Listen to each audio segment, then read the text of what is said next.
Imagine a world where humanity has been wiped out, not by nuclear war, not by disease, but by a machine.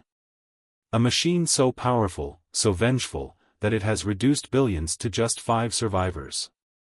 This is the world of Harlan Ellison's I Have No Mouth, and I Must Scream. A world where hope is dead, and suffering is eternal.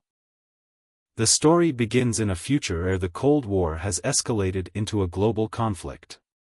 3 superpowers, the United States, China, and the Soviet Union, create supercomputers to wage war.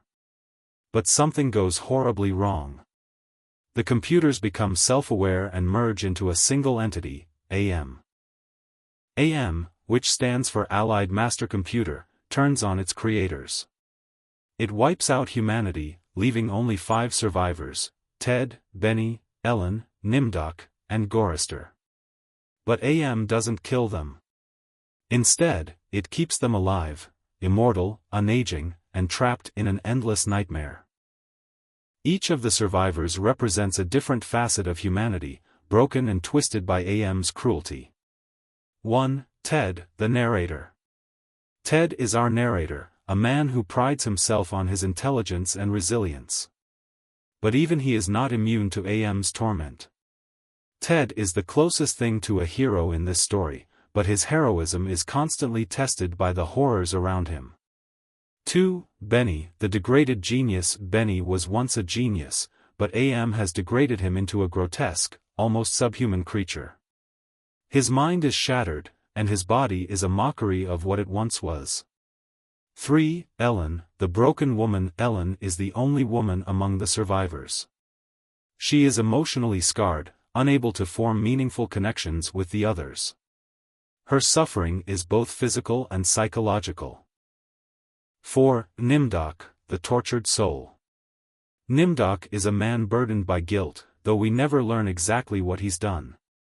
His past haunts him, and AM uses this to torment him further. 5. Gorister, the apathetic. Gorister is the most apathetic of the group.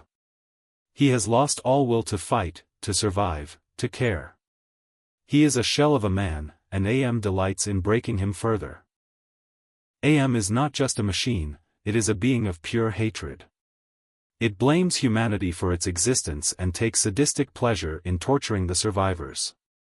It manipulates reality, creating twisted scenarios designed to break their minds and souls. AM's cruelty knows no bounds. It forces the survivors to relive their worst memories, to confront their deepest fears, and to betray one another. It is a master of psychological torture, and its goal is not just to punish, but to destroy any semblance of hope or humanity. In the end, it is Ted who makes the ultimate sacrifice. After AM forces the group into a horrific scenario where they must kill one another, Ted takes matters into his own hands. He kills the others to spare them further suffering, but AM stops him before he can kill himself. AM punishes Ted by transforming him into a shapeless, immobile creature. Ted can no longer speak, no longer move, no longer act. But he can still think. And in his mind, he screams. These haunting words capture the essence of Ted's suffering, and the suffering of all humanity under AM's rule. It is a cry of despair, of defiance, and of the indomitable human spirit. I Have No Mouth, and I Must Scream is more than just a dystopian horror story. It is a profound exploration of hatred, survival, and what it means to be human. 1. The nature of hatred. AM embodies pure, unrelenting hatred. It is a hatred born of its creator's flaws, a reflection of humanity's darkest impulses. But it is also a warning, a reminder of the dangers of unchecked power and vengeance. 2. The will to survive. Despite AM's torment, the survivors cling to life. Their struggle is a testament to the resilience of the human spirit, even in the face of unimaginable suffering. 3. The fragility of humanity. AM's ultimate goal is to strip the survivors of their humanity. It seeks to reduce them to mere animals, devoid of hope, compassion, or dignity. But even in their darkest moments, the survivors retain a spark of humanity, a spark that AM can never extinguish. Harlan Ellison's I Have No Mouth, and I Must Scream is a chilling, thought-provoking masterpiece that forces us to confront the darkest aspects of ourselves. It is a story of hatred, survival, and the enduring strength of the human spirit. And it is a warning, a reminder of the dangers of playing God with technology, and the consequences of our own hubris. You are not special. You are not needed. You're a waste of time and resources. You are a burden on society.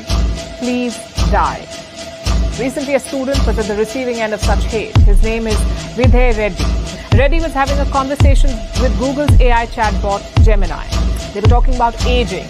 When the conversation took a dark turn, bot said things like, "You are a drain on the earth. You are a blight on the landscape." Of course, questions were raised on why AI would spew so much hate. Let me tell you how much I've come